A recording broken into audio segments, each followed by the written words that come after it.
tulitayaringe abandi batukoma wano lwakuba tetuyinza kukoma wano lwa nsonga nti ate amateeka gano galina okuteekebwa mu nkola naddala wali eri mu regulations. Tulina okukwatira awamu n'abayimbi mwenna abali eyo tupushinge regulations. Olugendo twakalutandika butandisi, tulina okumaliriza nga ssente zitandise okuyingira mu nsawo z'abannabitone. Ekyo tugenda kukiremerako nnyo, tugenda kuteekamu embeera yonna. Abantu bokwebaza bangi, secretariat ya UNMF, associations zonna, abayimbi bonna abali ababadde naffe physically, spiritually, mu mbeera yonna mwebale nnyo mwebadde. Twebaza bannamawulire, twebaza abantu bonna abatubeeredde. Olwaleero biiru eyise, olwaleero munnabitone afunye obwannannyini ku biyiiya bye. Okitegeera? Nze batono gwe mulaba bakamiliyoni, ennyimba zaabwe baali bazitwala nga copyright enkadde bya mwaka simanya 55. Olwaleero biweddewo ennyimba zibaddidde kati zaabwe era bakkiriza okuteeka mu mbeera yonna gye baziteesezaamu kubanga etteeka lino likyuse ekkadde livuddewo epya likoze eki lizze kitegeeza ebikadde byonna leero bikoze eki era ikongolwa kikola wa seniors abatunda z'alubamu kati alubamu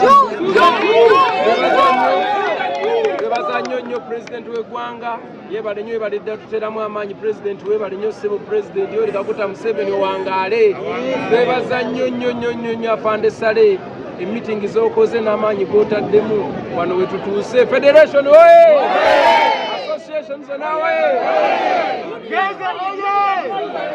etteeka mulifunye bubaka ki bw'olina eri abayimbi abato abaagala okuyimba nammwe nga abayimbi abaliwo kati abayimbi abapya abatandika kati bateekemu amaanyi kubanga olwaleero bafunye obwannannyini ku biyiiya oyiiya tewali buzibu bwonna nga bubaddewo abantu badde bayiiya ebintu byabwe naye nga tebirina value kati value tulina so bateekemu amaanyi. Ekyokubiri, there is provision for right of promotion, so you can promote your song, you can decide to register by selling, you can give it out for free. Amaanyi gonna kati gali mu mikono gya author.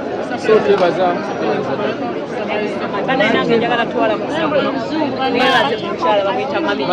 Madam Esther yatandika ekintu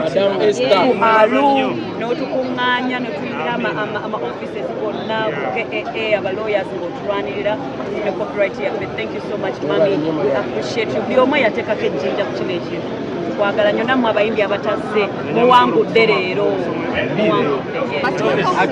ne mukyala Nyamutoro ye yasoma biiru eyo the very first time. So some English because this bill has been in a corridor for the longest time. Even our seniors who came before us, they have been fighting for this bill. Some they had even to put them on Kabangalis. You understand? Yeah. But today, at least we have achieved this. We are very happy. So happy. Now, Mr. President. Mr. President, musicians, to be a musician, normally we say that you don't need an interview to be a musician. So we now want to understand who is that musician. A musician is a talented person who can write, compose, and sing. When it sounds good to the people and they love it, you got fun. Because this is talent. It's very hard to regulate talent. You understand? You can regulate by policy after creation. The moment you put it out, it becomes an intellectual property. That's when it starts getting into the law regulations following up and all. But before it comes out, it is your idea until you put it out. It's very hard to tell someone not to put out what they want to put out unless you have to first wait for them to put it out and then you judge from there. So I think the qualifications are there. As long as you are good, and we start from there. Yes. Thank you so much. Waliwo bwanditeddemu Katonda yeze ekyo kitambule nakira kitukolera. So I'm very happy and nebaza Katonda kyeno okutulwanirira ataddemu amaanyi mangi. Minister Mao naye ataddemu amaanyi mangi. I'm very happy. Mukama yeebale. Iyo nengeri parliament yeri ku bitone nawe matiri beta. Abasajja baboogera n'ogamba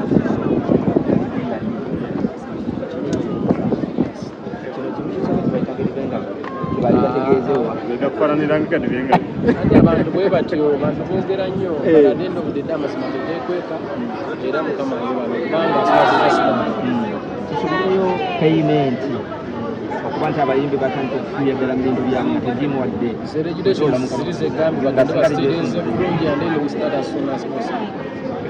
Ne music w'abayimbi bonna kati abaddi jukira baali bagula ennyimba enkadde baali bazigula emyaka 5 biki naye kati olwaleero byonna biweddewo tutandise muto ennyimba za Sebataka kizize eza Kamiliyoni kati zize za Butaya zize Mayinja zize Semakula zize kati awo basobola okuzikolamu kyonna kye baagala.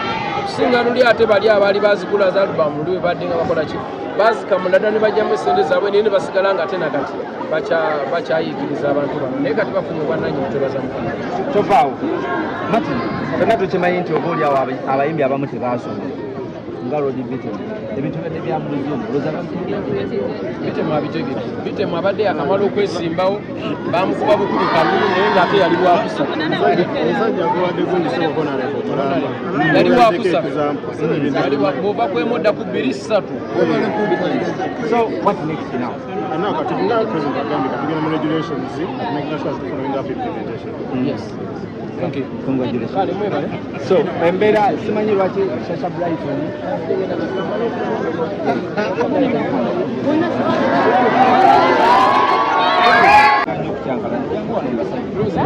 Rose